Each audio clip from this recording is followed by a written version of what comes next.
आज मैं आपको बताऊंगी कि मैं फैट से फैब कैसे बनी।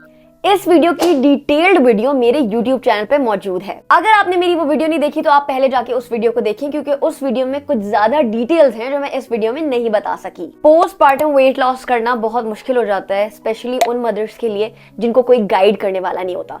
तो सबसे पहले तो अगर आप किसी भी खातून को जानते हैं जो अपने बेबी की डिलीवरी के बाद वेट लॉस करना चाहती हैं, उनके साथ इस वीडियो को जरूर शेयर करें ताकि हमारी किसी और बहन की मदद हो सके। Number 1, breast feeding. जो मदर्स अपने बच्चों को ब्रेस्ट फीडिंग कराती हैं उनके वेट लूज करने के ज्यादा चांसेस होते हैं एज कम्पेयर टू उन मदर्स के जो अपने बच्चों को ब्रेस्ट फीड नहीं कराती। नंबर 2, फ्रूट, जिस तरह के सिट्रस फ्रूट्स और बेरीज आपको आपका वेट लॉस करने में और एनर्जी हाई रखने में बहुत हेल्प आउट करेंगे। Number 3, pumpkin.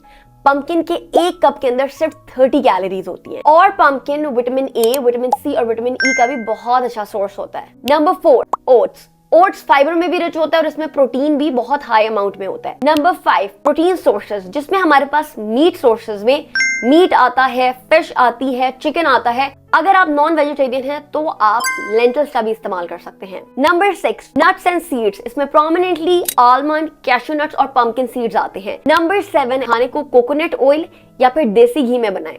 ऑब्वियसली आपने इनकी अमाउंट को बहुत ज्यादा एक्सीड नहीं करना। मैं फिर आप लोग को याद दिलाती चलूं, मैंने इस वीडियो की डिटेल्ड वीडियो अपने YouTube चैनल पे बनाई है जिसका नाम मेरे ही नाम पे है, वानिया ज़ैदी।